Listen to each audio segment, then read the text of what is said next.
And the wind and the sea obey Him. Tayo po'y manalangin. Manaming Diyos, kami po ay nagpapasalamat sa iyo sapagkat ang anumang karanasan ng tao ngayon ay hindi po bago sa naging karanasan ng mga nangauna sa amin. Tunay na tunay ang sinasabi ng iyong salita. There is nothing new under the sun. Kaya nga po kami ay dapat matuto sa nakaraan sapagkat ang nagdaan ay kapupulutan namin ng liwanag at ng aral upang gamitin naming tungtungan at maging mas matatag kami at maging mga matagumpay sa kasalukuyan naming karanasan. Kami at ang aming mga anak ay matuto sa daan ng katotohanan ng inyong salita upang sa ganon, hindi po kami pagharian ng takot, lalo na nga ng maling takot. Bless you po ang bawat isa. Pangunahin niyo po kami. Hinihiling namin ang inyong gabay sa pangalan po lamang ng aming Panginoong Jesus. And all the people say amen? Amen. Amen.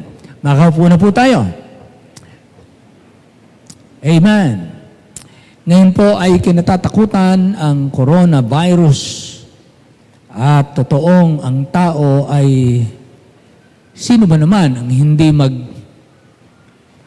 magbibigay ng pag-iingat dahil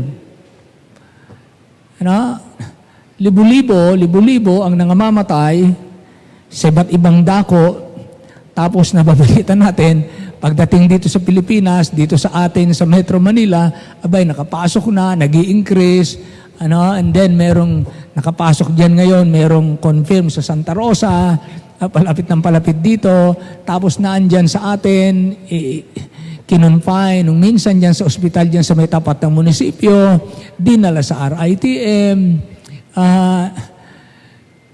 tapos dumadami, at nababalita natin na yung iba yung mga namamatay. At sa iba't ibang dako, kita natin kung gaano ito nakakaapekto sa ekonomiya, sa mga trabaho, sa mga travel, sa mga pamimili, at nagkakaubusan ng mga bibilihin sa mga grocery store. At ang mga tao po ay talagang nagpa-panic buying. Ang mga tao ay lalo ngayon sa atin, totoong-totoo sa atin dahil naka-quarantine ang atin pong lugar. Kahit ang ating lungsod, talagang iniingatan ang pagkalat dahil napakabilis. At talagang malaking problema pag ito'y dumami ng dumami. Ngunit nagpapasalamat po tayo na meron pong paraan para ito ay maiwasan at maingatan at hindi po tayo maging biktima, maging ang ating mga anak hanggang sa ito ay matapos, hanggang tayo ay makatawid. Na ako'y naniniwala na hindi tayo ng Diyos itinilaga, hindi tayo iniligtas, hindi niya tayo tinubos para mamatay lamang sa virus. Do you believe that? Meron bang ganung, ibinigay niya ang kanyang anak para lang tayo ibigay niya sa virus? No, we don't believe that. Hindi natin pwedeng tanggapin na tayo po itinalaga ng Diyos. Matapos niya tayong tubusin at ipaunawa ang kagandahan ng kanyang mga pangako at ipakita ang kanyang mga kababalaghan ng kanyang mga gawa, para mga anak ng Diyos at ang mga simbahan ay mag-close, kapag daka, alam niyo po mga kapatid, walang masama sa mga nag-iingat at mga nagpigil muna ng panambahan. Yan po ay iba-iba ang sitwasyon. Salamat hindi po ganun sa atin dito ngayon. At nakapagtitipon po tayo. Kayo po ba'y masaya na nakapagpanambahan po tayo? Say amen. Amen. Yan po ang tama. At tayo man ay nagdesisyon. Pumili tayo. At kung hindi natin pinili, pinanaig natin ng takot, wala po tayo kaninang umaga at wala rin po tayo ngayon. Ibig sabihin, nagpapatunay lamang, hindi nag-ahari ang takot sa atin. Kaya malaking pasalamat po natin. Shout aloud, amen! Amen! Sa Panginoon yan, victory in Jesus. Victory in Jesus. Sabi po rito, and He said unto them, why are ye so fearful? How is it that you have no faith? And they feared exceedingly and said one to another, "What manner of man is this, that even the wind and the sea obey him?" Habang binabasa ko po ang mga talatang ito, na nagtatanong ang Panginoon, sabi niya, "Why? Bakit kayo natatakot na lubha? Bakit?" No, implied na sinasabi ng Panginoon, no need to fear. No need to fear. I have given you a way to overcome the fearful things of this world. Ang mga nakakatakot, lahat ng nakakatakot, mga kapatid, dito sa lupa, ay pinagtagumpayan na ng ating Panginoon. Lahat ng nakakatakot dito sa lupa. Lahat ng pwede niyong katakutan. Lahat ng pwede kong katakutan. Kaya lamang hindi po natin lubos na unawa gaano ang kapangyarihan ng Diyos. Gaano katotoo na Siya ay sumasa atin. At walang makapananaig sa inyo at saka sa akin kapag Siya ang sumasa atin. Hindi lamang po natin ganun naaangkin ang katotohanan. Lalo na itong mga alagad, mga kapatid, nung panahon yun na sila'y mga, masasabi ko mga bata pa sa pagkakilala sa Panginoon, bata pa sa pananampalataya, talagang dumanas sila ng ganitong uri ng bagyo na ang sabi rito ay bumangon, verse 37, and there arose a great storm of wind, and the waves beat into that ship so that it was now full. Naturally, matatakot ka talaga. Talagang nakakatakot po ito. Nakakakaba. Kaya kung ilalagay natin ang ating sarili sa aktual na sitwasyon at pangyayari na tayo nasa gitna ng malakas na bagyo at ang bangka natin mapupuno at talagang lulubog at ang mga alon ay talaga napakalalaki at ang hangin ay napakalakas ng hampas, sino sa atin ang magiging ganong katatag? Na pwede kang nakaupo lang doon at naghihintay ka, relax, makakarating tayo doon. Ang hirap nun, di ba, sa aktual? Ang hirap nun sa aktual.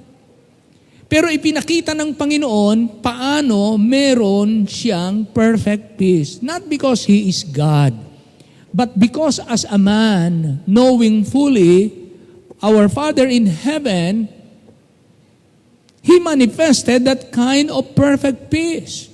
Wala po siyang takot. Hindi dahil siya'y Diyos. Pero pinaranas niya ang kanyang mga alagad upang maranasan nila ang ganung aktwal na karanasan at paano hinahandle ng ating Panginoon ang mga nakakatakot at wala tayong kakayanan na gapiin ang puwersa ng kalikasan na ating kinatatakutan o kinatatakutan nila ng panahong yon. Sa isang salita lang ng Panginoon, siya ay bumangon, sinaway niya ang hangin, sabi niya, "Peace. Be still." Inutusan niya ang kapayapaan. Pumayapa ka. At ang hangin po ay huminto. At nagkaroon po ng mapayapang dagat. Kaya siya kanya tinanong ang kanyang mga alagad, "Why are ye so fearful?"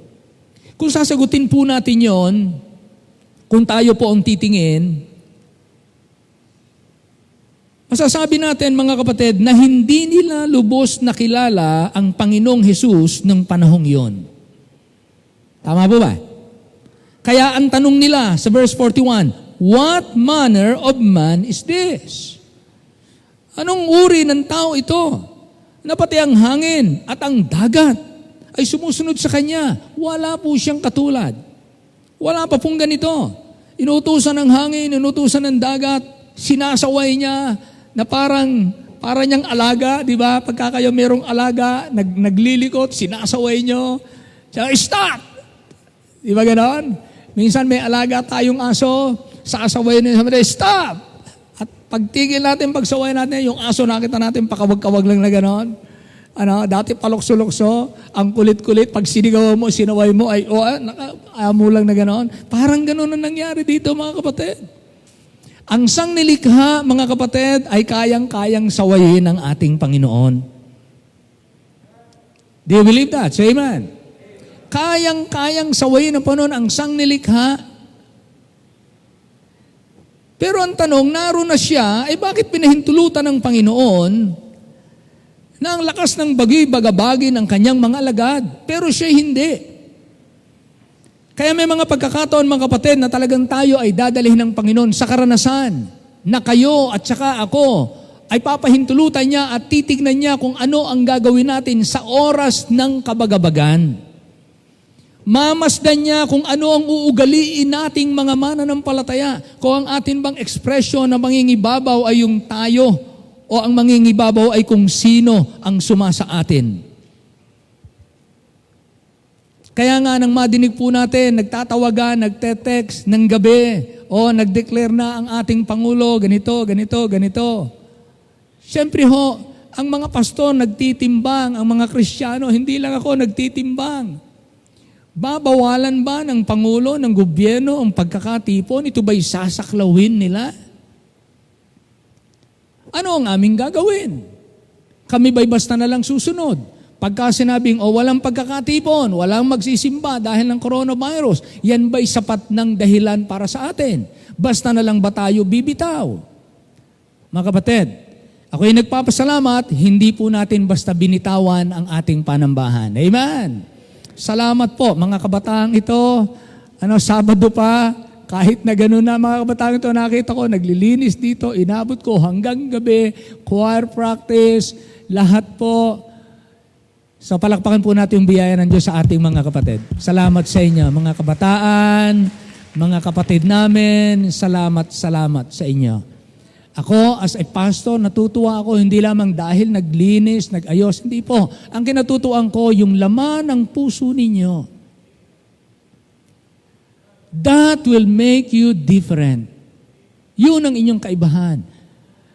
Ano yung tibok ng inyong puso para sa Panginoon at sa gawain ng Diyos? Kaya mga kapatid, dito po nang sabihin ng Panginoon, why are ye so fearful? Then, binanggit ng Panginoon ang sabi niya, how is it that you have no faith? How? Paano? Paano? Na kayo ay walang pananampalataya. Paano? Sinasabi ng Panginoon na yung inyong takot, kung ang pag-uusapan ay buhay pananampalataya, yung inyong takot ngayon, kung ang pag-uusapan ay buhay pananampalataya, kaya mo nararanasan ang ganyang uri ng takot, hindi ka nabubuhay sa pananampalataya. Ibig sabihin, kung ang tao ay lalakad sa pananampalataya at siya'y nakatingin sa kanyang Panginoon, na siyang may hawak ng lahat at kilala natin ang ating Panginoon, kahit po kamatayan, hindi po kinatatakutan. Yung nga pong ating mga sundalo, yung ating mga bumbero, kusa na ngang humaharap sa papatay sa kanila. Sila'y mamamatay, hindi natatakot.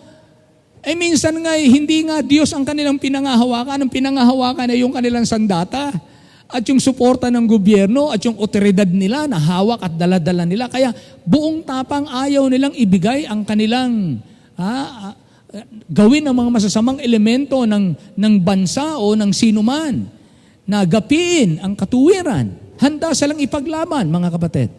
Sila'y matatapang. How much more? Ano ang higit na magagawa ng pananampalataya? Kaya sabi ng Panginoon, why are you so fearful? How is it that you have no faith? How? Kaya nagpapasalamat po tayo dahil our faith can overcome our fear. Ang pananampalataya ang gumagapi sa ating takot. Pag nananangan tayo sa pangako ng Panginoon, ilan na po ang nakatabi natin, nakita natin, na mga kapatid natin na may taning, may mga lalalang sakit, mga mamamatay na, pero dahil may pananampalataya dun sa deathbed nila, dun sa higaang kama nilang hinihigaan na dun na sila aabuti ng paglagot ng hininga, doon sa higaang yon, umaawit pa. Doon sa higaang yon, nagbibilin pa at pinalalakas ang loob ng mga maiiwan. Ang tanong po ay bakit? Paano nangyari yon? Because of their faith. Alam nila na ang kamatayan ay katulad lamang ng isang pagtulog at isang araw gigisingin tayo ng Panginoon at naniniwala tayong sa langit din tayo pagpikit dito sa lupa, magmumulat ka sa presensya ng Diyos. Paano kang matatakot kung ganon? Minsan natatakot lang tayo dahil ano kaya ang pakiramdam ng balalagutan ng hininga? Ano kaya ang pakiramdam ng atahin nga nagsisikap ng dibdib mo, tagdidilim ang iyong paningin at namamanhid ang iyong katawan at nanlalamig ka, pinapawisan ka ng malamig at hindi ka makakita, nawawalang unti-unti ang iyong lakas at ang iyong hininga, unti-unting nalalagot. Ano kaya ang pakiramdam? Na hirap kang ganyan. But ultimately, pag inisip nyo at ikaw ay namatay at nalagot ang hininga, tapos na lahat. Marami po tayong kilala na natatakot mamatay, na nung mamatay, kagaya din ng matapang mamatay, patay din. Pareho sila ng patay, 100%. Pagka nakahimlay na, pare-parehong tahimik. Parang kanina lamang tumututol, pero ngayon, nag-give in na rin at ayan, nakahiga na ng payapa. At sabi natin, nasa langit na siya. Pero pagka sa atin mangyayari, talagang, Lord, wag muna po. Mauna na po sila. Next time na kami. Pero sa totoo lamang po, ang takot sa tamang bagay ay hindi po masama. Pero ito pong takot dahil ng kawalan ng pananampalataya, ito po ay sinasaway ng Panginoon. Takot sa kawalan ng pananampalataya.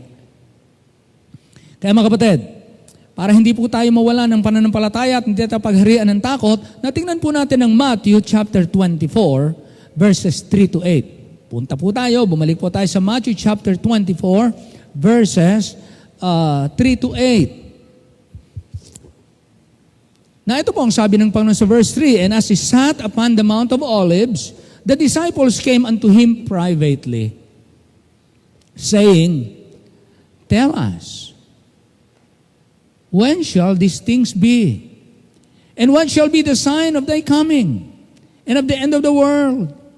And Jesus answered and said unto them, Take heed that no man deceive you.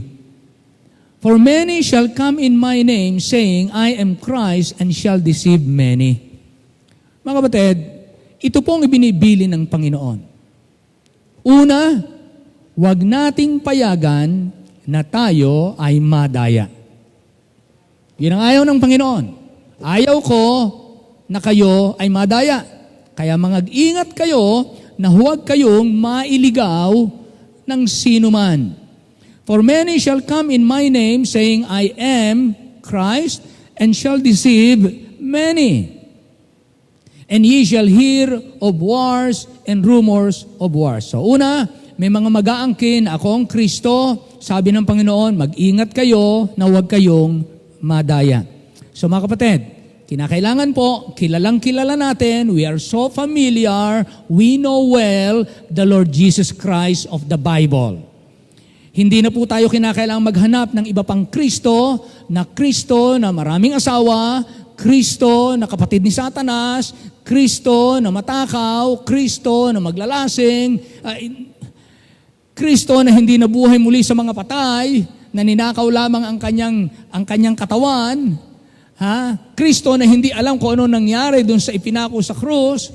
Mga kapatid, ibang Kristo po yun na maraming asawa. Kristo na dating tao na naging Diyos.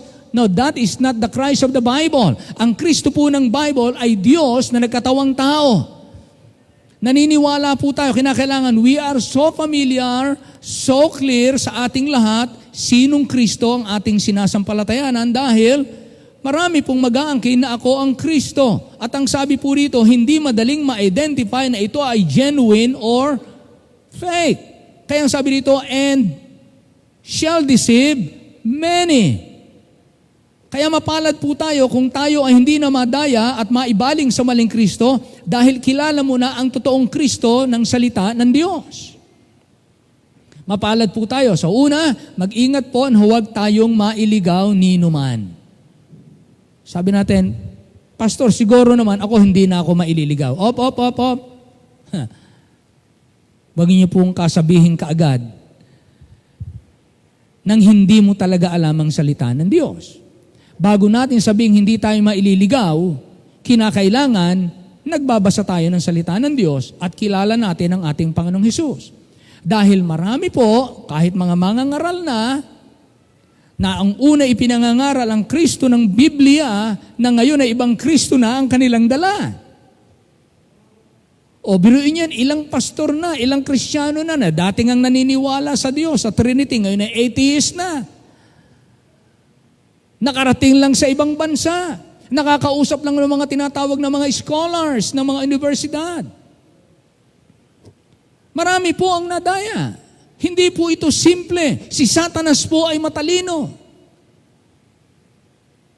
Kaya nga tayo ay kinakailangang makinig sa salita ng Diyos para huwag tayong madaya. Talagang maraming mag-aangkin. Kaya kung meron man pong magyaya sa inyo, don't entertain. Pangalawa, sabi sa verse 6, "And ye shall hear of wars and rumors of wars." Anong sabi ng Panginoon? Kung may madinig kayo na mga digmaan o alingaw-ngaw, sabihin, nadidinig yung nagbabantaan na maggegera. Kung makapakinig kayo ng ganyan, anong sabi ng Panginoon? "See that ye be not troubled." Huwag kayong mabagabag. Oh, ayan na po ha.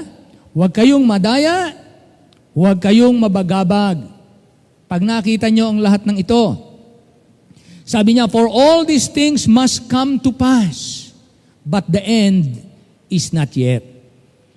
Ang lahat ng ito ay kinakailangang mangyari, pero hindi pa ito ang katapusan. Hindi pa po ito. "Nation shall rise against nation, kingdom against kingdom, and there shall be famines, pestilences, and earthquakes in diverse places." Na ito pong sabi niya ngayon sa verse 8. "All these are the beginning of sorrows." So hindi pa po ito ang end.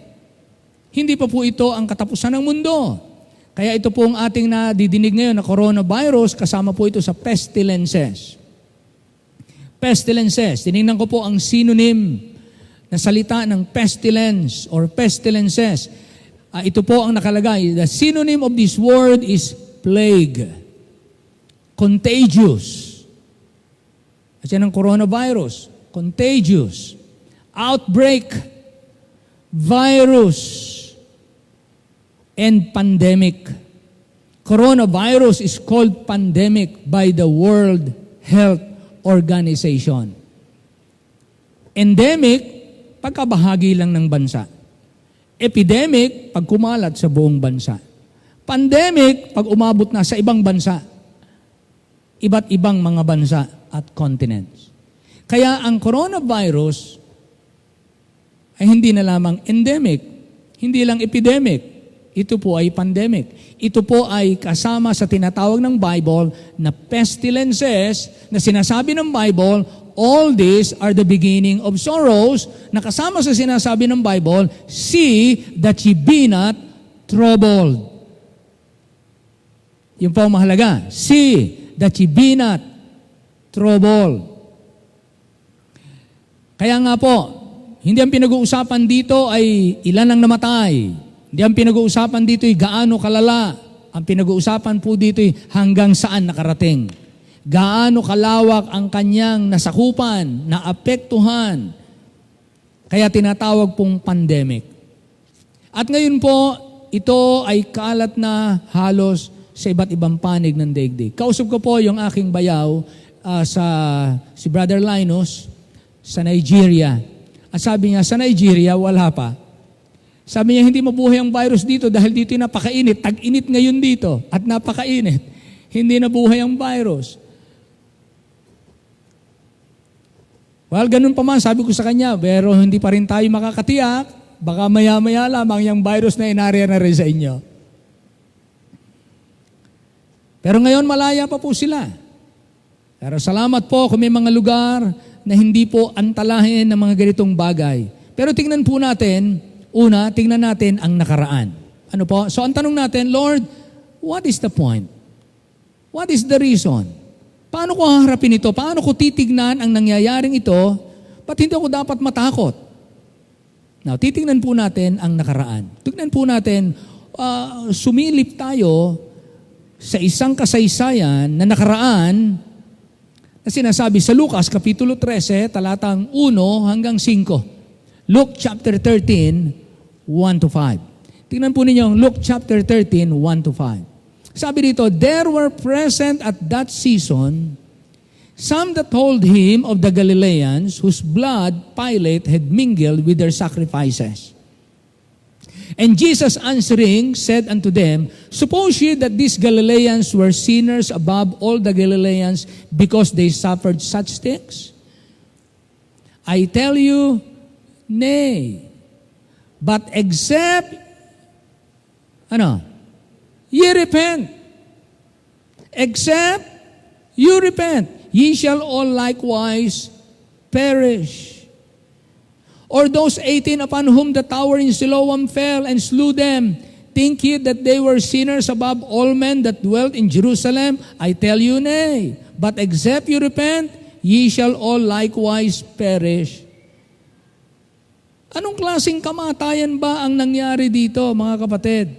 Hindi magandang pangyayari, kahindik-hindik ang kanilang kamatayan, lalo na sa mga Hudyo, na ang kanilang dugo ay ihinaluan ng dugo ng baboy, na para sa kanila ito'y napakarumi at karumal-dumal. Pupunta ka sa impyerno niyan. Parang ganyan na mangyayari, parang nakahindik-hindik na klase ng kamatayan. O yung nabagsakan ng tore, ng Siloam. Siyempre, durog. Kahindik-hindik ang kamatayan. Ngayon, ang sabi niya, iniisip niyo ba na sila'y higit na makasalanan kaysa sa lahat ng tao na nananahan sa Jerusalem? Sabi ng Panginoon, hindi. Kundi, malibang kayo. Napansin niyo po yon? Yung salitang they, and you, ye, they, and ye. Nagkukwento ang Panginoon, sinasabi niya, ito ang karanasan nila. Namatay sila sa ganung paraan. Namatay sila sa ganitong paraan. Sabi niya, kayo, iniisip niyo ba na sila'y mas makasalanan kaysa sa inyo sa buong Jerusalem dahil naging ganun ang uri ng kanilang kamatayan? Sabi ng Panginoon, no. Malibang kayo mangagsisi, mamamatay din kayo o mangangapahamak din kayo. You will experience utter destruction. Anong sinasabi ng Panginoon? Hindi ang tunay na nakakatakot ay yung uri ng naging kamatayan ng tao.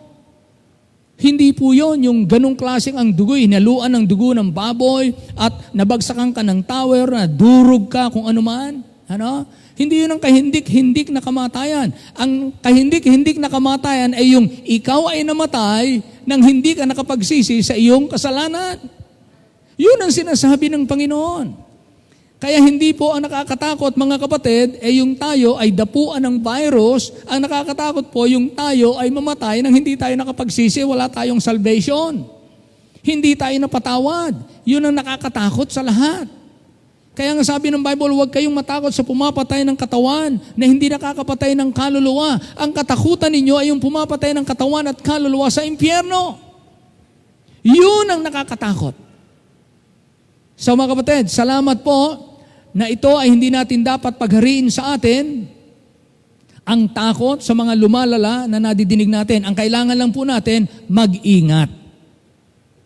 Mag-ingat po tayo. Sundin natin ang mga batas at panuntunan ng kalinisan at ng kaayusan. Paglabas po natin, dito simbahan, paglabas niyo sa inyong tahanan, pagpunta niyo sa kung saan-saan, kung maaari, iwasan na po natin ang sinasabi. Sundin natin ang sinasabi ng ating pamahalaan. Kung hindi rin naman importante ang ating pupuntahan, huwag na po tayong lumabas ng bahay. Para maiwasan at matulungan natin ang ating pamayanan, hindi lamang ang ating pamilya, kundi ang pangkalahatan. Sikapin nating mag-ingat po tayo. Tayo po bilang mga Kristiyano ay dapat maging masunurin sa ating bayan. Amen? So sikapin po natin mga kapatid, mga kabataan, no time, may curfew ngayon. Tama ba? May curfew na po ngayon. So hindi na po tayo pwede mag-nightlife, kung saan-saan, Starbucks o kung saan mang kapihan. Maliban kayo talagang nagtatrabaho. Pero ngayon po, kaya nga maaring ito ay makatulong po sa atin. Ako'y naniniwala na ito'y pinahintulot ng Diyos. Dahil anong sabi kanina sa Mark chapter 4, abay kaya niyang utusan ang hangin at ang dagat. Mga kapatid, kaya niyang utusan kailan mawawala itong virus na to. Ako'y naniniwala itong virus na ito, may katapusan ito. Uutusan ng Panginoon isang araw, paalisin niya itong virus na ito. Siya lang ang may power na ito'y paalisin. Hanggang hindi nagaganap ang layunin ng Panginoon sa virus na ito, mananatili itong kakalat. Pero ano po ang sinasabi ng Bible? Hindi ang nakakatakot yung magagawa ng virus na ito. Ang nakakatakot po na mapaalalahanan natin ang mga tao, yung abutin sila ng kamatayan, kay virus man o hindi, yung abutin sila ng kamatayan na hindi po nila nakipagkasundo muna sa Diyos bago dumating ang wakas ng buhay. Kaya hindi po nakakatakot ay yung uri ng kanilang naging kamatayan, kundi yung namatay sila ng walang pagsisisi at napunta sila sa walang hanggang kapahamakan. Ang ipinapaalala ng Panginoong Hesus ay ang nangyaring kamatayan ng iba ay hindi gaya ng maling iniisip ng mga taga-Jerusalem. May mensahe ang Diyos para sa mga nabubuhay.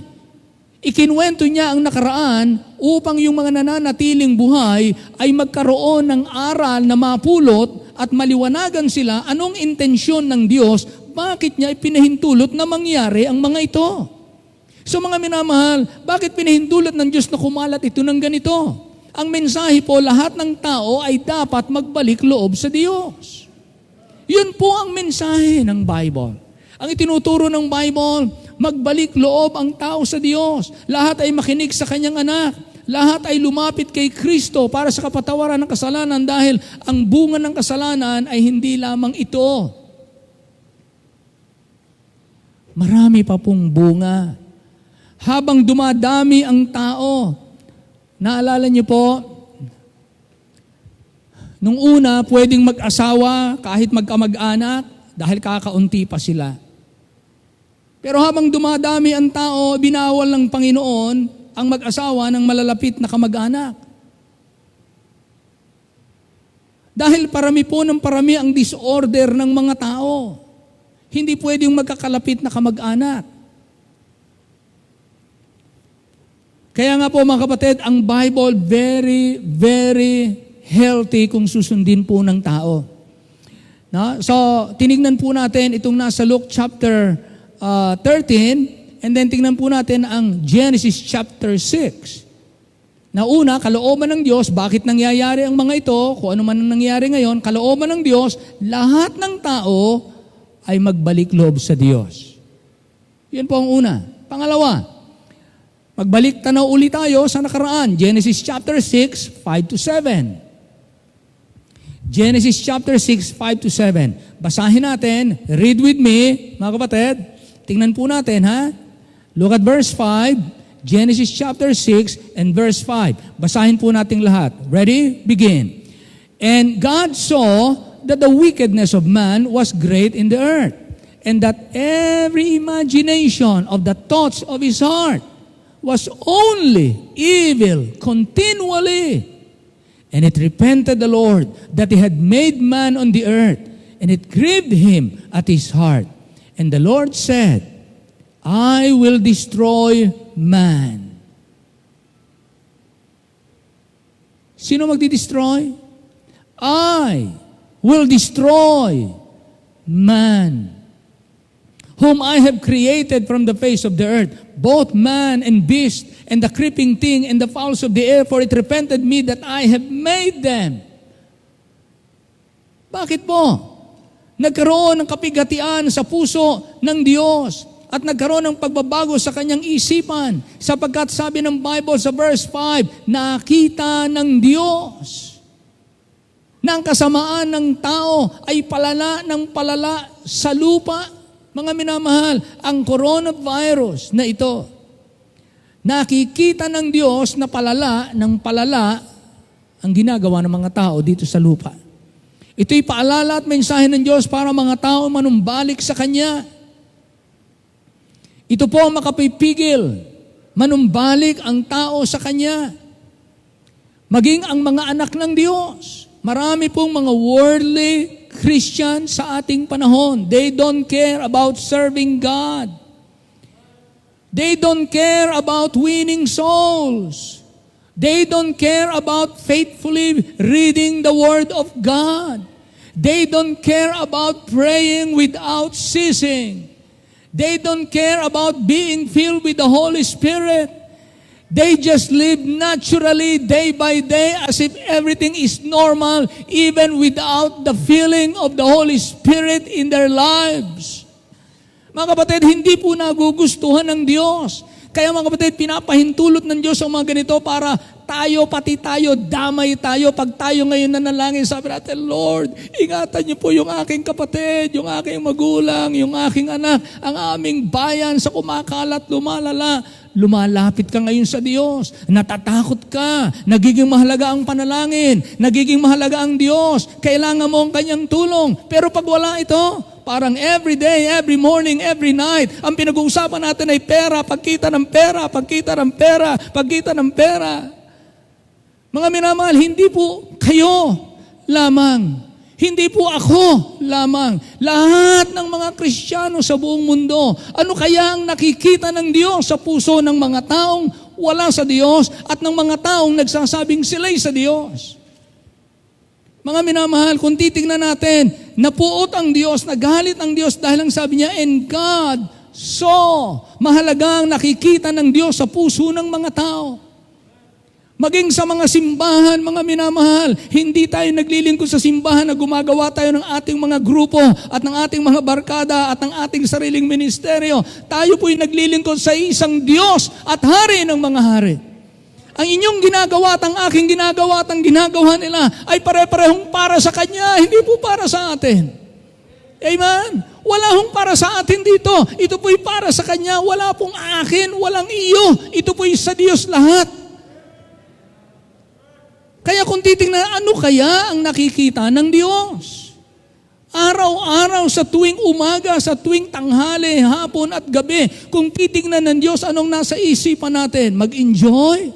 Anong nasa isipan natin? Magpaunlad ng sarili?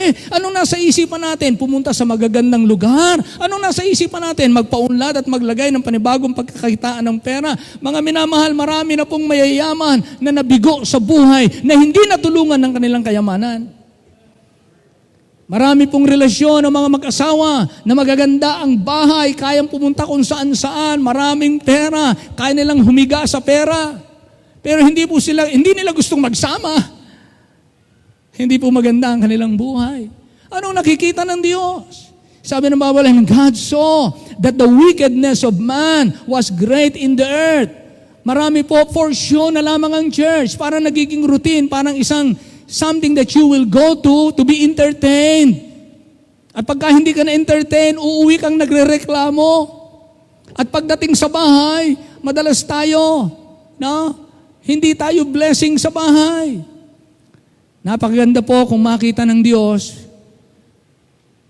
hindi ganito ang nakita, yung ating imagination. And that every imagination of the thoughts of His heart was only evil continually. Bukod sa nakikita ng Panginoon ko yung laman ng isipan ng puso ng tao, nakikita pa ng Diyos na tuloy-tuloy, tuloy-tuloy, tuloy-tuloy. So, anong gagawin ng Diyos? Sabi niya, and it repented the Lord that He had made man on the earth. Hindi dahil ang Diyos ay nagkamali. Ipinapahayabang lamang ng Bible kung paano ang epekto ng kasamaan ng tao sa kabanalan ng Diyos. Na hindi ito naging katanggap-tanggap kung bagkos ang puso ng Diyos ay namighati. At anong sabi niya? I will destroy man. Pero tayo po'y nagpapasalamat sa verse 8. Look at verse 8. This is good news. Verse 8. Basahin po natin ang verse 8. Ready? Read with me, begin. But Noah found grace in the eyes of the Lord. May natirang buhay. Ibig sabihin mga kapatid, sino man yung mga nabuhay ay dahil lamang ng biyaya ng Diyos. Kayo at saka ako ay nabubuhay ngayon hindi dahil tayo mas matuwid sa mga napinsala ng coronavirus. Hindi tayo mas matuwid kaysa sa mga taong tinamaan ng ligaw na bala. Hindi tayo mas matuwid kaysa sa mga tao na natukhang o kaya ay talagang kinusang ipapatay. Hindi po tayo mas matuwid sa kanila. Hindi tayo mas matuwid sa mga nakabilanggo. Nabubuhay lamang tayo dahil nakasumpong tayo ng biyaya sa Diyos. Tumingin ang Diyos at siya ay nagpakita ng kagandahang loob sa iyo at saka sa akin na hindi ka naman karapat-dapat at hindi ako karapat-dapat. Ano nangyari sa panahon ni Noah? Sabi ng Bible, continually, evil imagination. Tingnan niyo po ang Jeremiah chapter 15, verse 6. Ito po ang same expression ng Panginoon sa Israel.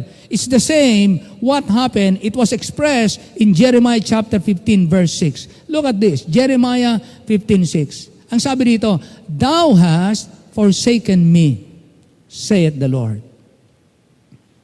Thou art gone backward.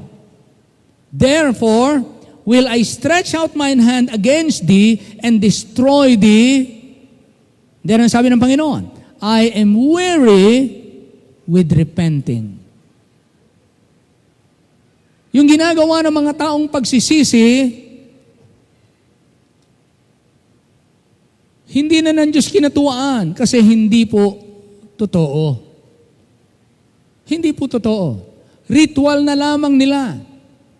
Kaya nung sabi niya sa verse 1, chapter 15, verse 1. Look at chapter 15 and verse 1. Ito po ang sabi ng Panginoon. Then said the Lord unto me, sabi niya kay Jeremiah, dahil napipinto, malapit nang ibigay ng Diyos yung kanyang paghatol sa Israel, sabi niya, Though Moses and Samuel stood before me, yet my mind could not be toward these people. Cast them out of my sight, and let them go forth. Hayaan mong gawin nila yung gusto nilang gawin.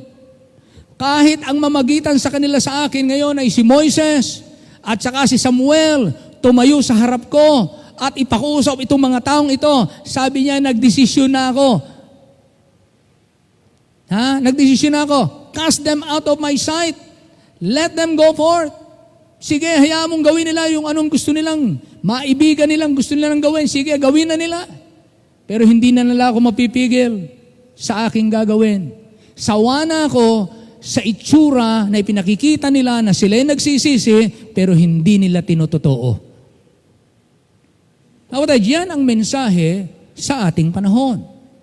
Na ang Diyos nagpapahintulot ng mga ganitong uri ng salot, ng uri ng virus, at ng uri ng ganitong pangmalawakang karamdaman, dahil ang gusto niya ang mga tao ay manumbalik sa Kanya.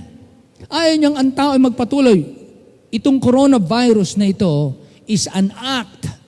Mga kapatid, this is God's act of kindness. Pastor, teka muna. Hindi kaya ang Diyos, yes, God is angry. But God is also kind. Ito po ay kanyang kapahayagan ng kanyang habag na hindi niya tayo uubusin, pero meron pong matatamaan. May tatamaan, may masasalanta, may masasaktan, may luluha, may malulungkot, pero hindi niya uubusin ng tao. Why? We are not consumed because God's mercy is new every morning. Kaya salamat po mga kapatid, lubid, hibla ng awa ng Diyos ang ating, kumbaga, koneksyon sa Diyos. Mahabagin po ang Diyos. Well, of course, sa kanyang mga anak, hindi po ganon.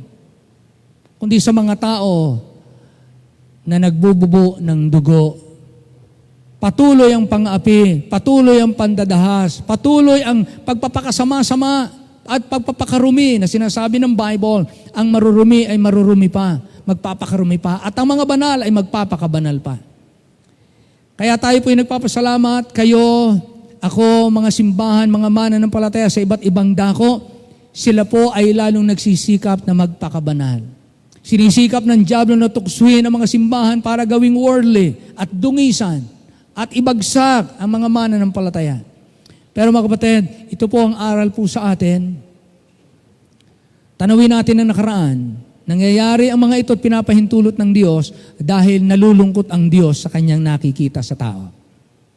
At ang gusto ng Diyos, ang mga tao ay manumbalik sa Kanya. Kaya ang sabi sa Acts chapter 17 verse 30, God commanded all men everywhere to repent. Lahat po ay magsipagsisi na. Lahat po tayo ay magsipagsisi. Lalo na kung kayo po hindi pa na born again, ang tao hindi pa na born again, dapat po siyang magsisi para siya ay mapatawad sa kasalanan, maging anak ng Diyos na hindi kayang gawin ng tao. Ang Diyos lamang ang pwedeng gumawa niyan. So mula po ngayon, ito po ang ating piliin, mga kapatid. Piliin natin ang tama mula ngayon. Sila noon, ganun ang nangyari. Ano naman ang ating dapat gawin ngayon? Ano naman ang ating dapat gawin ngayon? Sabi rito, ng salita ng Diyos, moreover, brethren, I would not that ye should be ignorant how that all our fathers were under the cloud, and all passed through the sea, and were all baptized unto Moses in the cloud and in the sea. And they did all drink the same spiritual meat, and did all drink the same spiritual drink, for they drank of that spiritual rock that followed them, and that rock was Christ. What is this? 2 Corinthians chapter 10? Or 1 Corinthians chapter 10? Yes. Tingnan niyo po dito, verse 4. And they all drink the same spiritual drink, for they. Sa akin pong notes, meron po akong underline ang they. They drank of that spiritual rock that followed them. Verse 5, but with many of them, God was not well pleased, for they were overthrown in the wilderness. So may pinag-uusapan. They. Itong example ng nakaraan. They drank of that spiritual rock that followed them. But with many of them, God was not well pleased, for they were overthrown in the wilderness. Pagkatapos ng they, them, they, look at verse 6. Anong sabi ng verse 6? Now, these things were, anong sumunod? Our. Hindi na they. Ang tinutukoy na sila. Mga mananampalataya na. Sila na mga hindi mananampalataya. Hindi na lugod ang Diyos. Ngayon nga, ang mga bagay na ito ay halimbawa sa atin. Now these things were our examples to the intent we should not lust after evil things as they also lusted. Yung nangyari sa kanila ay halimbawa sa atin na ang intensyon kung bakit tayong mga mananampalataya binigyan ng Diyos ng halimbawa, ano ang ginawa niya sa mga taong nagpapasasa sa kasamaan, hindi lamang para sila maging halimbawa, na ang intensyon po nito ay tayo, huwag tayong gumaya sa kanila na maghangad din po tayo ng mga masasamang bagay sa pamamagitan ng mga masasamang pita ng ating sarili. Neither be idolaters, as were some of them, as it is written, the people sat down to eat and drink and rose up to play. Neither let us commit fornication, as some of them committed, and fell in one day 23,000. Neither let us tempt Christ, as some of them also tempted and were destroyed of serpents. Sino ba yung dinestroy ng mga serpents? Mga taong nagre-reklamo, mga hindi kontento sa binibigay ng Diyos sa kanila. At sila ay nag-murmur. Ginawa naman, pinadalan sila ng ahas. Mga hindi kayo marunong magpasalamat, pinalaya ko na kayo, iniligtas ko sa pagkaalipin, ibibigyan ko kayo ng magandang kinabukasan, kayo at ang inyong mga anak, inaalalayan ko kayo, nililiman ko kayo sa araw, nilalagyan ko kayo ng liwanag sa gabi, para hindi kayo abutin ng inyong mga kaaway. Bagaman natatakot kayo sa kanila, hindi kayo abutan dahil pinag-aagwat ko kayo. Hindi ng Panginoon agad pinatay yung mga kaaway, kaya naman pala niyang gawin. Hinayaan muna niyang habulin ang mga Hudyo at sila'y mahintakutan at mag-express sila ngayon ng kani-kanilang sarili. Pero pinili lang hindi manalig sa Diyos, pinili lang magreklamo sa Diyos. Sabi ng Panginoon, hindi lang matutunan ng aking mga daan. Na ang mga bagay na ito'y pinapahintulot kung dumating sa kanila para i-express nila at ipakita nila ang tamang pag-uugali ng isang nananampalataya sa Diyos. Yun ang gusto ng Panginoon, mga kapatid, sa mga panahon ng trying times, sa mga panahon na may mga pagsubok, ang gusto ng Panginoon i-express natin ang lalong katapatan sa Diyos. Na hindi tayo nagsishrink, hindi tayo nahintakutan, na natili tayong hindi natitinag, walang babaguhin. Ang pagtitipon ay hindi babaguhin. Ang babaguhin lang yung lagayan ng upuan. Ang babaguhin lang yung entrance, maghuhugas lahat ng kamay, maglalagay ng alkohol. Pero hindi babaguhin, ang linggo ay araw ng panambahan. Say amen. Ang linggo ay araw ng panambahan. Ang utos ng Diyos ay mas mataas sa utos ng Pangulo. Ang batas ng langit ay mas mataas sa batas ng lupa. Ang takot sa Diyos ay higit sa takot sa tao. At ang pagmamahal sa Diyos ay higit sa pagmamahal sa tao. Walang babaguhin. Ang babaguhin lamang, yung naaayon sa katotohanan. Hindi tayo pwedeng lumakad ng labag sa katotohanan at kaluguran ng Diyos. Kaya nung sabi ng Bible dito, nagbigay siya ng example. Mahal ko kayo, pinagmamalasakitan ko kayo, ginawa ko ang mga himala, pinalaya ko kayo, inalalayan ko kayo, sinamahan ko kayo, pinotektahan ko kayo, tinugunan ko kayo sa pangangailangan nyo. Pero hindi ko inalis ang mga nakakatakot na karanasan sa buhay nyo. Hindi ko inalis ang mga banta ng panganib sa buhay nyo. Hindi ko inalis ang kakulangan at kawalan ng tubig at karne o pagkain sa inyo. Pero sa lahat ng iyan, nakaantabay ako. Sa sandaling kayo mga ilangan at tumawag, nariyan ako tumutugon. Hindi kayo dapat matakot. Dapat matutunan nyo ang aking mga daan. Sa mga minamahal, kapag ka dumating ang mga panahon na kayo ay kulang, may mga nakakatakot na bagay, kinakailangang matutunan natin, hindi dapat takot ang umiral sa atin. Ang dapat mangibabaw ay ang pananalig sa Diyos. Yun po ang dapat. Pero ang sabi rito, verse 11, now, all these things happened unto them for ensamples. And they are written for our admonition. Sa ating ikatututo, upon whom the ends of the world are come. Ito ang magiging wakas ng mundo. Tignan nyo na yung klase ng kanilang lifestyle, yung puro layaw, puro salapi, puro pleasures, puro kasalanan, puro panlaman, puro panlupa. Ito ang kanilang enjoyment, ito ang kanilang focus, itong emphasis, itong pinaglalagyan nila ng kanilang pera, ng kanilang oras, ng kanilang katawan, itong pinagpapagamitan nila ng kanilang talento. Kita nyo ang kagandahan ng mga entertainment world. Kung gaano kagaganda ang kanilang stage, gaano kagaganda yung kanilang mga lighting effects, gaano kagaganda ang kanilang mga ipinagagawang building, gaano kasasaya sa loob na yan. Sabi ng Bible, ito ay ginawa ng Diyos na halimbawa upang hindi nyo na naisin. Upang tayong mga mananampalataya mga tuto, sapagat ito magiging wakas ng mundo. Mananatili sila sa kanilang kalayawan at mga pagrereklamo sa Diyos o hindi pagpansin sa Diyos.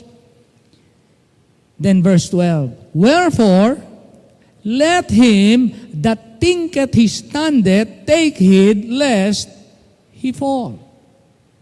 Kaya naman mga kapatid, tayo na nag-iisip na nakatayo, mag-ingat din tayo at baka tayo naman ay mabuwal. Ang sinasabi ng Bible, hindi tayo mas mabuti sa kanila.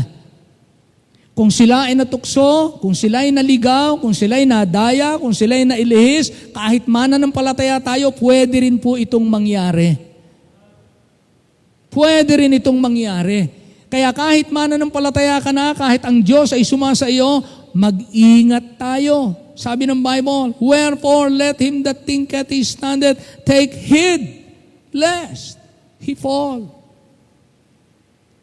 Kaya mga kapatid, kapag ang isang kapatid ay bumagsak, siya ay kapatid pa rin. Say amen.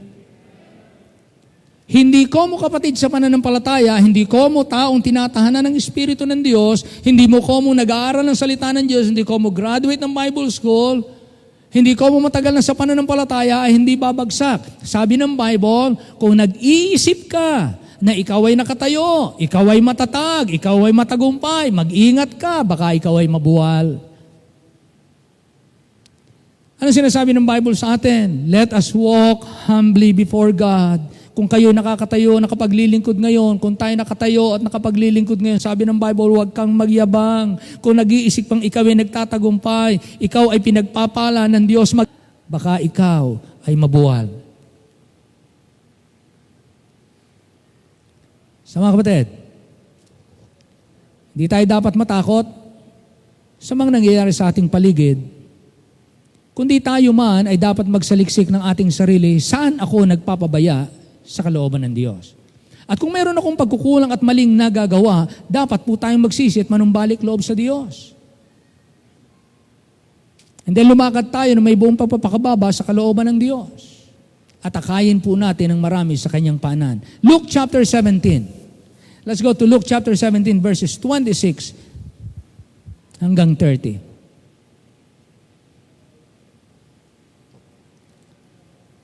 Luke 17:26 to 30.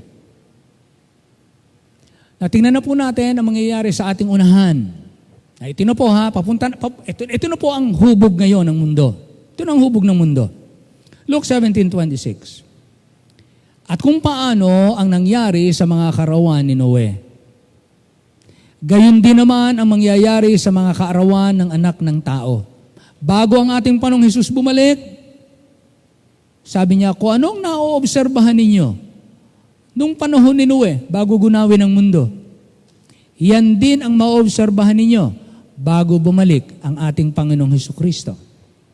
You can observe the same trend. Yun ang magiging trending. Yung ganitong klaseng trend, yung ganitong klaseng uso, yung ganitong klaseng gawi ng mga tao, ang dulo niyan, judgment ng Diyos. Yan po ang sinasabi. Yung style na nangyari sa panahon ni Noah. Di ba kanina binasa natin ng Genesis chapter 6? At ang sabi doon, anong klaseng imagination ng mga tao ng panahon yon? Anong klase ng pamumuhay meron ng mga tao ng panahon yon?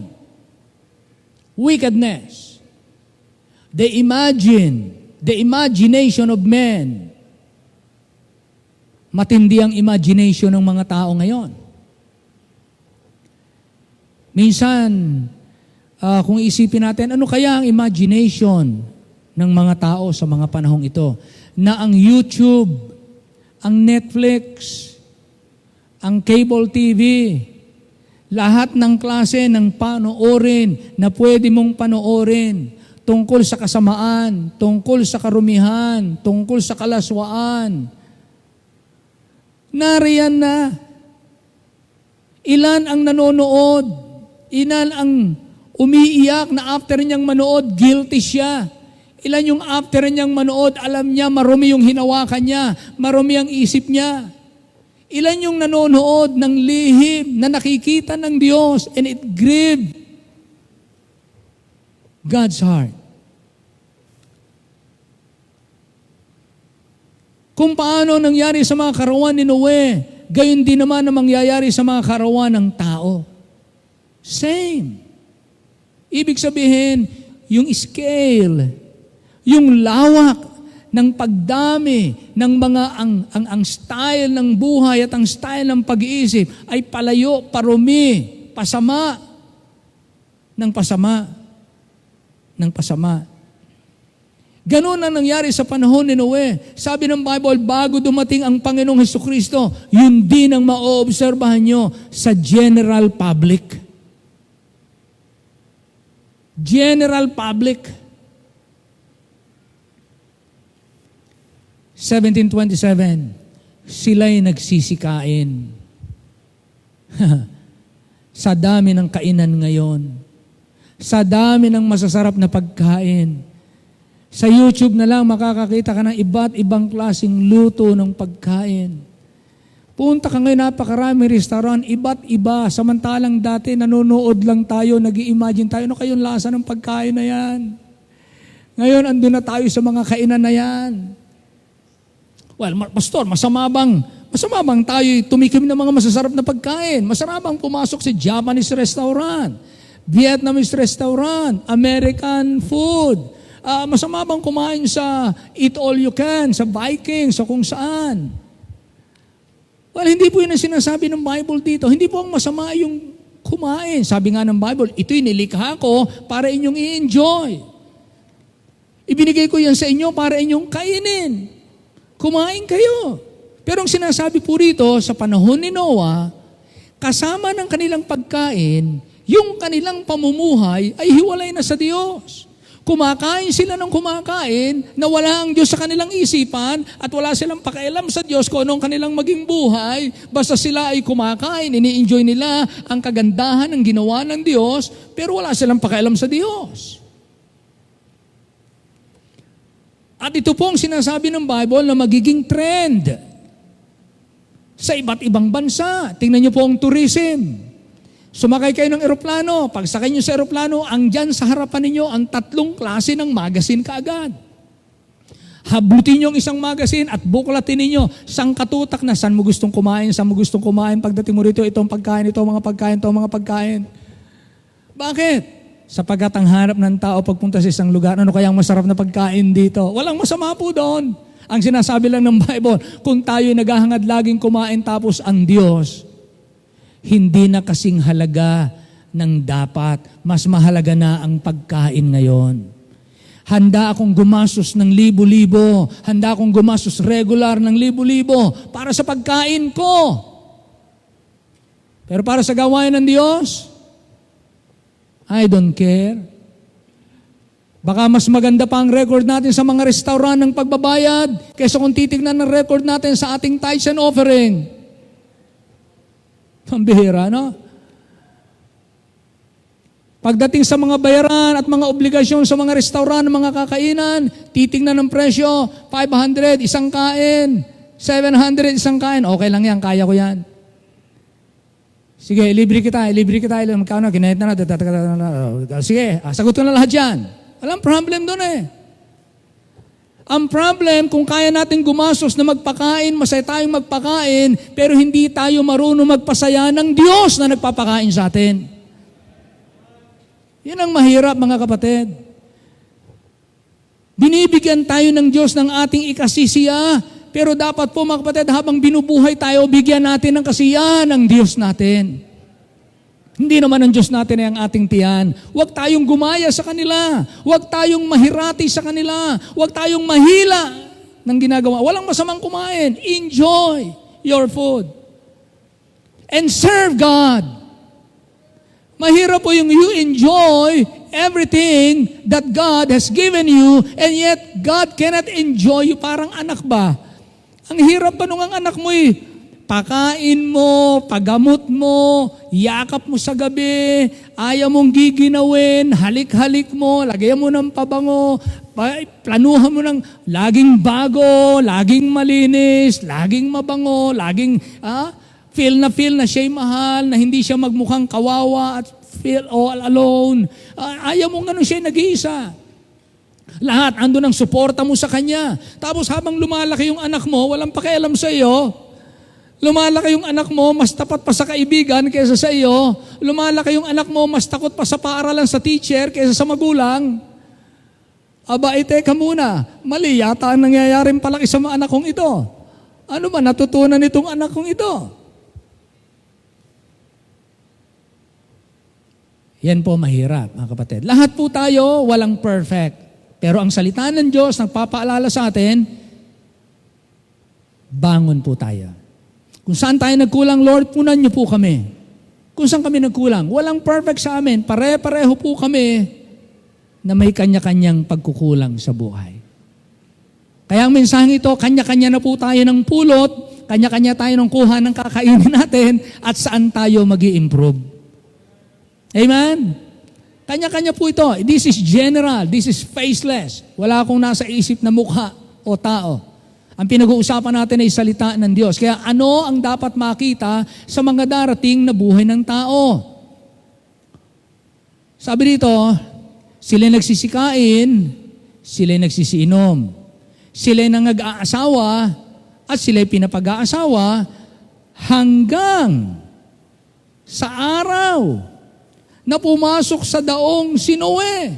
Biruin niyo yun. Ibig sabihin, yun ang kanilang concern. Yun ang kanilang focus. Yun ang kanilang daily schedule, yung natural na buhay na hanap ng taong maging masaya at pasayahin ang kanyang sarili, kain, inom, pag-aasawa, mga okasyon.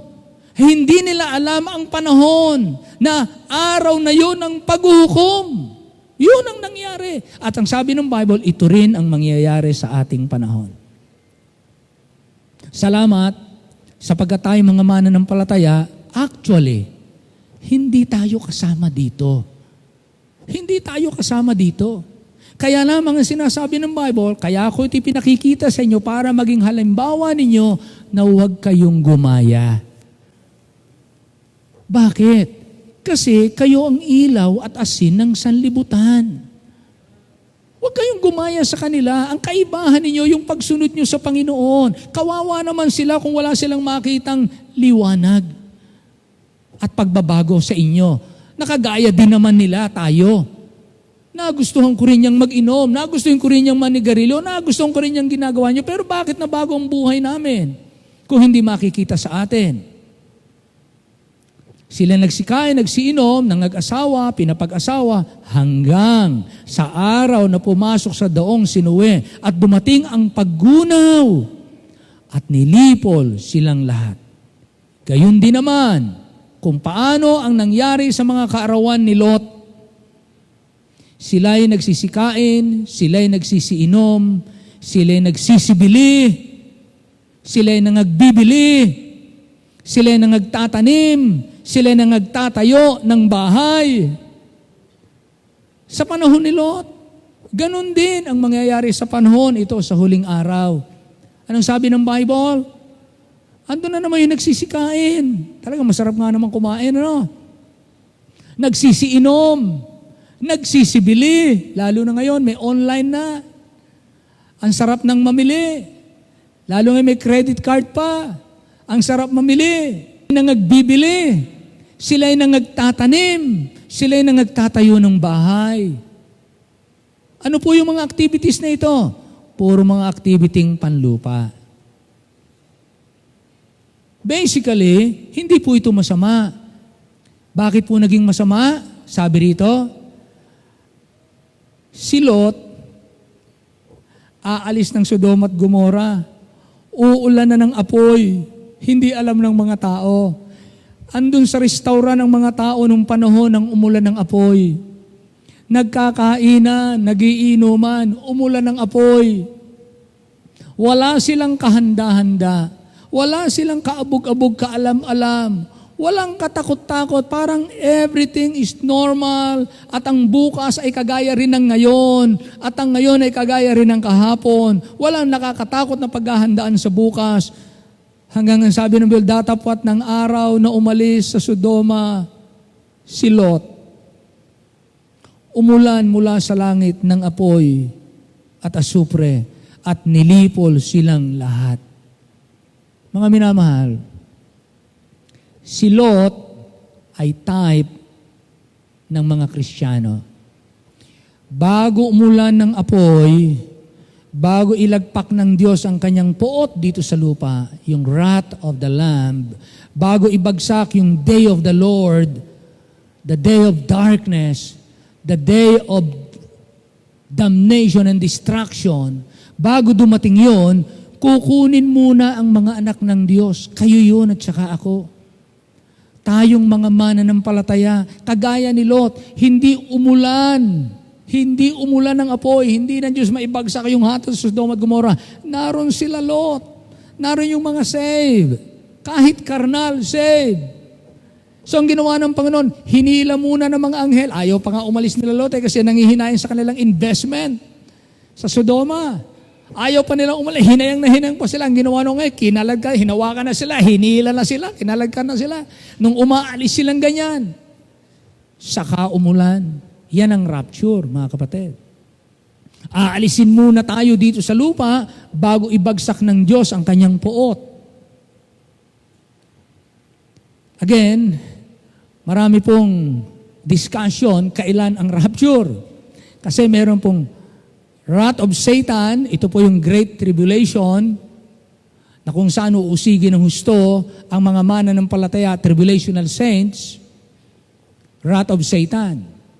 Pero merong wrath of God, wrath of the Lamb, the day of the Lord, na kung saan yung Antikristo at ang lahat ng mga hindi mananampalataya, pagbaba ni Kristo dito sa lupa, pupugnawin niya yon. Pero bago magdating yon, andyan yung mga salot na padala ng Diyos. Kaya nga tayo, mga kapatid, panatag tayo, bago dumating ang pot ng Diyos, hindi tayo aabuti noon, kukunin na tayo ng Diyos. Pero habang hindi pa tayo kinukuha ng Diyos, nararanasan natin, dahil ang ating paligid ay maraming gumagawa ng masama, at palala ng palala at parami ng parami, pati tayong mga mananampalataya, dumadating din na maaring nakikita ng Diyos sa mga simbahan, maraming mga pati Kristiyano ay nadadala. So ay pinararanas sa ating lahat, sa kanila at sa atin, ang mga bagay na ito. Para ano? Una tayo, manumbalik tayo sa Diyos. Pangalawa, sa kanila, mangaligtas sila. Kaya sabi dito, gayon din naman ang mangyayari sa araw ng anak ng tao ay mahayag. So mga kapatid, balikan po natin ang Mark chapter 4 and we will close. Mark chapter 4. Anong sabi po ng Panginoon? Sariwain po uli natin. Mark chapter 4. Sabi ng Panginoon, why are ye so fearful? How is it that you have no faith? How? How is it that you have no faith? Why are ye so fearful? So mga kapatid, kapag kami dumating na talaga namang nakakatakot, sabi dito'y bagyo, malaking bagyo, malakas na hampas ng hangin, malalaking hampas ng malalaking alon, sa bangka ng buhay, ng paglalayag sa mundong ito, at parang lulubog ang ating kalagayan sa buhay na ito, parang ang Diyos ay natutulog at walang pakialam sa ating nararanasang karanasan at katatakutan, andun tayo, hihiyaw tayo. Waring sinasabi ng salita ng Diyos, all we need to do is to pray. All we need to do is to call upon Him. But don't call upon Him based on your fear. Call upon Him based on your faith. Pag tumawag tayo, hindi dahil natatakot tayo sa mga ito, kaya tayo tumatawag sa Kanya dahil alam nating sa Kanya, safe tayo. Sa Kanya, kaya niyang tugunan ang ating pangangailangan. Sa Kanya, kahit ikaw ay bumagsak, kaya Kanyang ibangon. Sa Kanya, kahit ikaw ay senior na, may paggagamitan ka pa. Sa Kanya, kahit tingin mo wala kang kwenta, ikaw ay napakahalaga. Sa Kanya, ang tingin mo sa sarili mo ay napakaliit mo. Ang tingin ng Diyos, gaano ka mang kaliit, hindi yan ang mahalaga. Ang mahalaga, ako'y malaki dahil ako ang pwedeng gumawa sa pamamagitan mo. Kailangan lang ng Diyos, yung tiwala natin sa Kanya. Ang kailangan ng Diyos, yung pagsunod natin sa Kanya. Ang kailangan ng Diyos, kung tayo nalihis, manumbalik tayo sa Kanya. Ang kailangan ng Diyos, tayo lumapit sa Kanya na may pagpapakababa. Mga kapatid, hindi takot ang mag-ahari sa atin. Marami po ang mamamangha pa sa Panginoon natin. Sabi dito, what manner of man is this, that even the wind and the sea obey Him. Kung ano man yung hindi nyo kayang lutasin ngayon, hindi ko kayang lutasin ngayon. Kung ano man yung mga deadlines natin, natin, na malapit ng palapit, kung ano man yung pasanin ninyo na pabigat ng pabigat, kung ano man yung struggle ninyo na patindi ng patindi, kung ang inyong mang dinadaan ng gabi ay parang ang haba ng dilim, parang kay tagal ng umaga. Mga minamahal, ang Panginoon po, nasa tabi lang natin. Hindi tayo dapat pagharian ng takot. Kilalanin natin ang ating Diyos.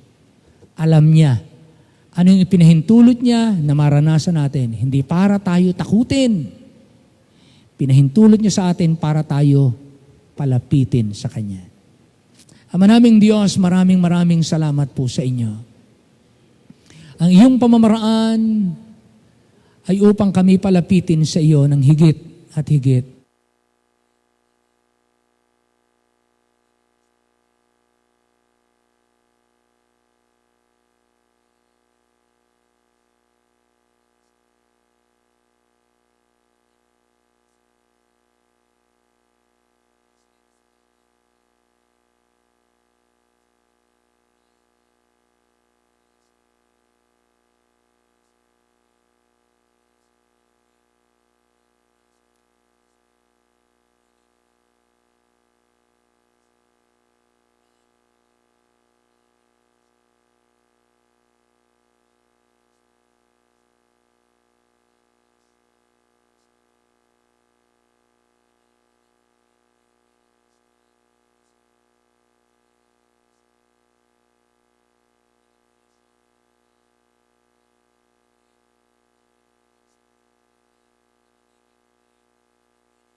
So maalab at may damdamin. Lalapit kami na may pagpapakababa na totoong hinahanap ka namin. Pero hindi na namin kinakailangan mangyari ang mga yon. Ngayon pa lang lumapit na po kami ng ganon. At magpasalamat kami dahil ng inyong kabutihan sa amin. Salamat sa pagmamahal ng inyong mga anak. Sa kabila ng bawal at pag-iingat, narito po kami. Higit namin pinahalagahan ng iyong presensya sa hapong ito. Bless mo po ang inyong mga anak. Dito at saan mang dako. Ito po yung aming hiling at dalangin sa pangalan po lamang ng aming Panginoong Jesus. And all the people say amen. Amen, amen. Tayo po ay tumayong lahat. Amen. Tayo po ay umawit sa Panginoon. Awitan po natin siya. Awitin po natin yung nothing is impossible with God. I read in the Bible the promise of God that nothing for Him is too hard. Nothing is impossible, everyone. Nothing is impossible when you put your trust in God. Amen. Nothing is impossible when you trust in His word. Amen. Welcome to the voice of God today. Is there anything too hard for me? Then put your head alone and rest upon His word. For everything, yes, everything is possible with God. I read in the Bible the promise of God, that nothing for Him is too hard. Impossible things He has promised to do, if we faithfully trust in His word. Nothing is impossible when you put nothing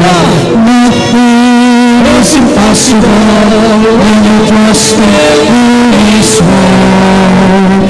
Welcome to the voice of God today. Is there anything too hard for me?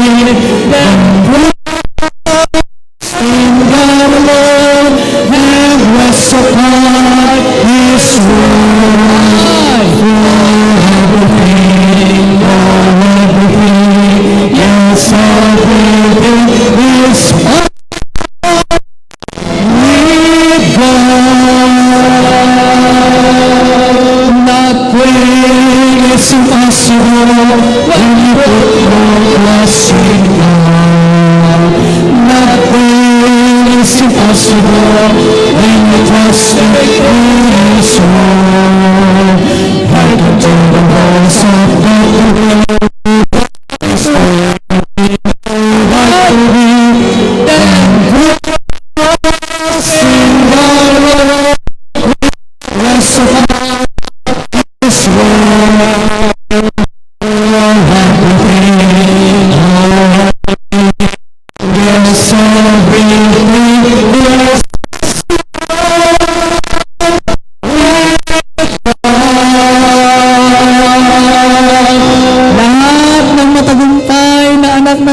Sa pangalan ng Panginoon sa Lord. Amen. Amen. Praise the Lord. Salamat po sa Panginoon. Alam niyo po, ako'y naniniwala na sa ganitong panahon ng kabagabagan, pwede tayong magkaroon ng kapanatagan. Amen. Now, this is what you do. You practice singing, praising God. Apat, again, na sinasabi ko sa inyo, na huwag niyo pong titigilan. In everything give thanks, pray without ceasing, ano ba yun? Rejoice in the Lord evermore, from the rising of the sun to the going down of the same, the Lord's name is to be praised. Practice this daily. Ano, maaalagaan po nito yung temperature niyo, spiritual temperature. Maaalagaan po nito yung inyong spiritual energy. Ano, mananatili kayong fresh at mananatili kayong reminded. Alam niyo po, napakahalaga ng, sabi nga ng Bible, pray without ceasing. Pray without ceasing. You always practice when you pray, when you say, Our Father, automatically, you are in the presence of God. Yun po yun. So every time na sinasabi na pray without ceasing, every time may pagkakataon ka, you pray. Pag may pagkakataon ka, you pray. Pray for anything, for something. You can see. You can remember. Pray, pray, pray, pray. Dahil yung spirit ng pananalangin, mga kapatid, nililinis itong ating isipan, pinalalakas ang ating espiritu, inilalayo tayo sa masasamang isipan at masasamang alok ng mundong ito. Lagi tayo nag-i-enjoy sa presensya ng Diyos at mahuhubog tayo into Christ-likeness. Mga minamahal, the power of God will rest on you, rest on me. Amen? So mga kapatid, don't stop being sweet to God. Be sweet to your God. Tayo po magpapasalamat, mga kapatid, magtitipon po tayo ng ating mga kaloob this afternoon. Hilingin po natin sa nating kapatid. Brother Jake, will you please come? Pasalamatan mong ating kaloob ngayong hapon. Salamat dito sa ating mga kapatid na mga kalakayan. Sila nagsalit-salit ang mag-minister kay Brother Lorenzo. Si Brother Lorenzo po ay kinuna ng tubig sa baga at pagka ay linggo-linggo magkakagan. Lalagyan na ng tubo. Opo. Ayan. Yung binutasan dito sa gilid. Binutasan na dito. Opo. Ayan. So, pag-pray natin, anong kalooban ng Diyos sa Kanya? Okay. Kung umuwi sa langit, umuwi dito. At maglingkod kasama natin. Well, lahat naman po tayo. Ganun, no? But we pray, makasama po natin ating kapatid at siya'y maging lalong patotoo. Brother, please. Okay, let's pray po. Dakilang Diyos sa mga pangyarihan sa lahat, Panginoon. Una-una sa lahat, kami po ay nagpupulit papasalamat sa inyo sa lahat ng inyong pagbabantay sa amin, pag-protect sa amin, Panginoon, sa anumang nangyayari sa aming paligid, Panginoon, na hindi maganda. Salamat po, Panginoon, na natili kaming ligtas, Panginoon. At salamat, Panginoon, sa patuloy ninyong provision sa aming buhay. Salamat, Panginoon, sa patuloy na pagdagdag ng aming buhay upang aming magamit, Panginoon, sa inyong ministeryo, sa gawain ho ninyo upang kayo aming purihin, Panginoon. Panginoon, pagwalaan niyo pang bawat isa ngayon na nandito ngayon, Panginoon, sa kabila ng nangyayari sa amin, kami po ay nagtipon-tipon, patuloy na aming pananambahan sa inyo sa araw ng linggo at sa maging sa ibang araw, Panginoon. Bless niyo po ang bawat isa. Patawarin niyo po kami sa aming pagkakamalit, pagkukulang at kahinaan. Sa gayon ay maging karapat-dapat kami sa lahat ng ministeryo at gawaing aming ginagampanan, Panginoon, para sa inyong kaluwalhatian. At pinasalamatan namin, Panginoon, ang aming offering ngayong hapon, Panginoon. Nawa patuloy niyo itong gamitin upang sa ikalalago ng inyong gawain, sa pangangailangan ng inyong gawain, Panginoon, at Panginoon, sa kagaganda ng ministeryo ng Christ Baptist Church, Panginoon, maging sa aming mga missions, Panginoon, upang ito yung makatulong at upang yun naman ay makaabot pa ng marami pang kaluluwa, Panginoon. Inihiling ko rin po, dinadalangin na patuloy niyo po, bigyan ng proteksyon ng bawat isa sa amin, mga kapatiran. Ilayo niyo po kami sa anumang uri ng sakit, lalo na, Panginoon, sa kumakalat na virus ngayon, Panginoon.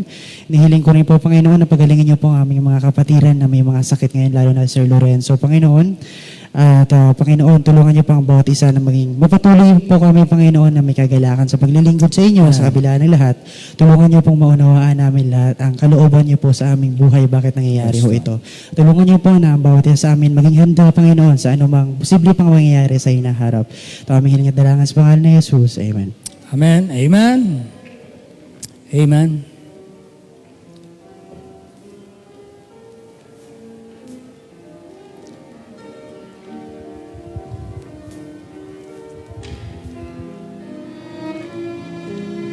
When trying his servants and molding a man, give praise to the Lord, though your testing is long. Darkness to give it a song. Oh, rejoice in the Lord, He makes no mistake. He knows what the end of each path that I take. For when I am tried and purified, I shall come forth good. Now I can testing comes from above. Yes. Ang pagsubok ay galing sa Diyos. Kaya doon tayo titingin sa krus. Alam ng Diyos ano yung best para sa atin.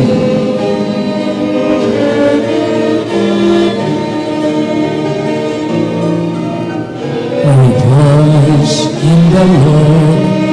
He makes no mistake. He knoweth the end of each path that I take.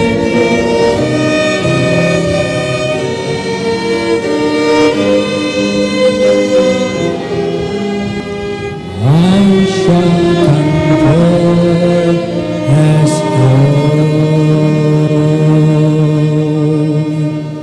Amen, amen. Gusto ko lang po recognize natin, bisita po natin from San Pedro, Laguna pa siya. We recognize si Ligaya Kalatay. Tama ba ito? Kalatay, Ligaya. Pakitas nga po ang kamay ni Ligaya. Narito pa ba si Ligaya? Ligaya ng buhay. Kung kilala mo si Kristo. Asa na? Nagpunta sa CR. Okay. Bisita ni Sister Gemma Lim Carino. Sister Gemma, pakitas nga ang kamay para makilala ka. Asa si Sister Gemma? Andun din. Talaga. Okay. Okay, so mga kapatid, wala muna yung ating sports fest, Hindi muna natin, dahil tayo ay, ewan ko, pero, kaya ba natin? Pwede na ba? Yes, may babautismuhan pala. Amen. Habang po hinahantay yung pagbabautismo, paalala lang po ito mga kapatid para sa lahat po ng mga kapatiran natin sa Christ Baptist Church. Ito po ay patungkol sa ordinansa na ipinasa dito sa ating pong syudad dahil po dito sa virus. All persons within jurisdiction or coverage of Muntinlupa City ay kasama po dito. Ito po ay curfew dito sa ating pong syudad from 8 p.m. to 5 a.m. Alas 8 ng gabi hanggang alas 5 ng umaga. All persons, sa madaling salita, hindi po ito katulad ng ibang syudad na minor lang ang involved. Ito po ay lahat ng tao dito sa buong Muntinlupa.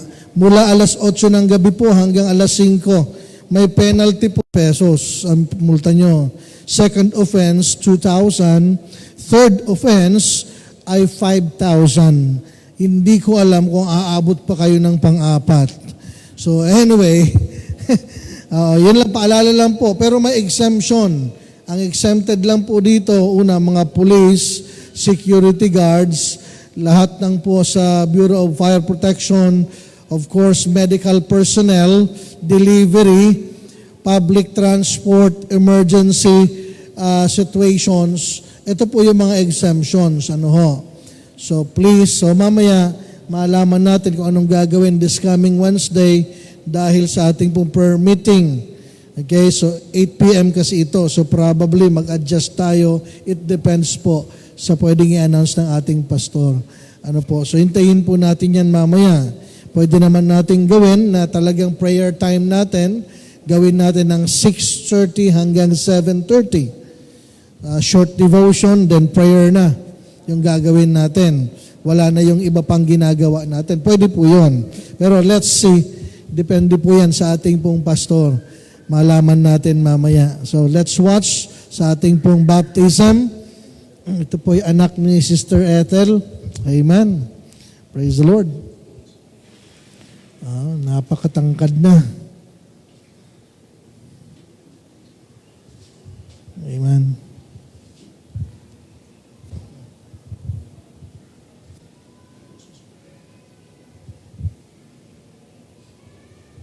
Father Daniel, dahil sa pagpapahayag mo ng iyong pananampalataya, binabautismohan kita sa pangalan ng Ama, ng Anak, at ng Espiritu Santo.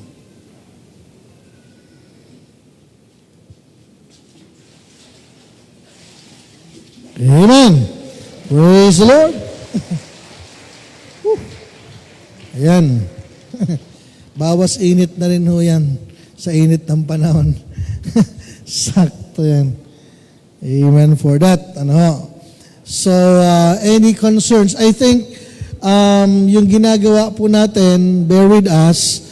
Yung iba kasi parang bumubulong-bulong pa. Yan po talaga ang dapat natin gawin sa ngayon. Ano? Pinakamagandang ginagawa natin, pagpasok ninyo, hugas ng kamay, nag-provide na rin po tayo ng paper towel or pantuyo. Then, yung ating pong alcohol, saka po kayo papasok dito sa auditorium. So, yun po yung ating pong gagawin. Then, pagka kayo po ay nag-CR, ganun din, pagpasok ninyo, alcohol din. Kasi mayroon ng hugasan doon, so pag alcohol na lang po pagpasok. Kaya both sides, meron po tayong nakabantay na mga kapatid na siyang in charge para dyan. So, kung hindi po tayo sanay, just bear with us, kailangan po natin. Kaysa naman ho, dahil sa ating pong pagpapabaya ay mapahinto tayo. So maganda, tuloy-tuloy pa rin yung ginagawa natin. We follow kung ano yung standard na ibinibigay po na dapat gawin. Pastor, doon po tayo sa sa ating pong prayer meeting. I-adjust po ba natin yung time? Just a prayer time, short exhortation and prayer, or ano po? 6 kasi 8 p.m. po yung curfew hanggang 5 a.m. So, ang tapos natin, 7:30. Kung kayo po.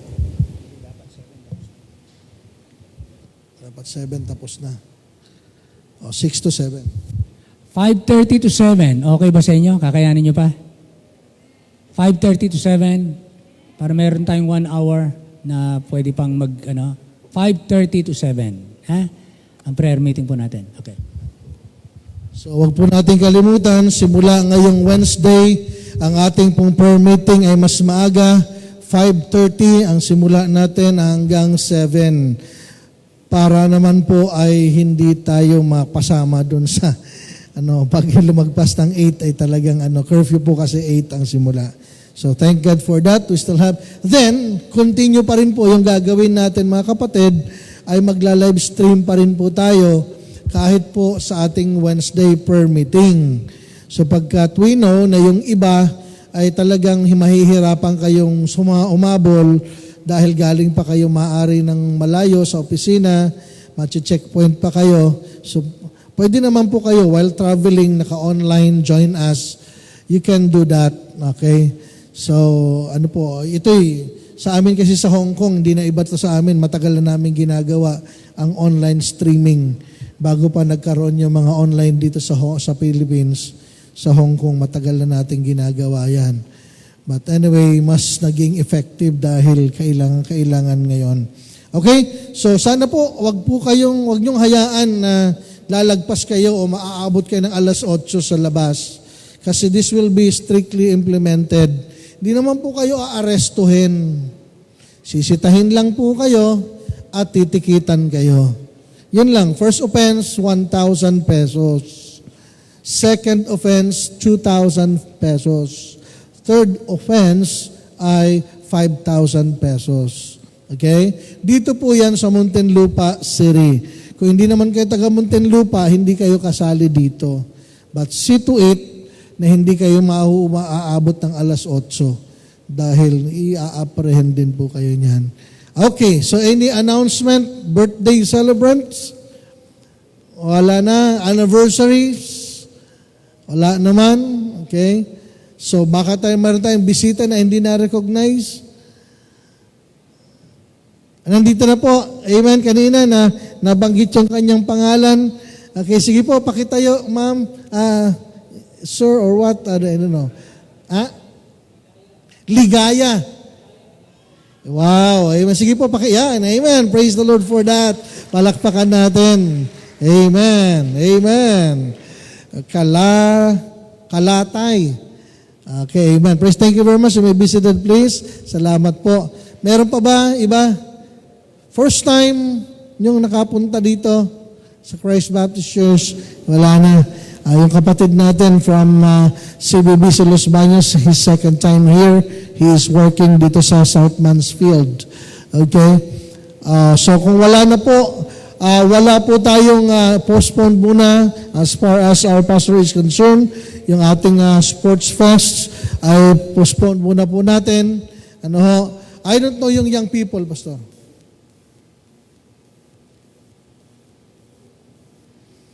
Kasi maganda, mayroon kayong bibilhin. I think, I don't know, may time pa kayo.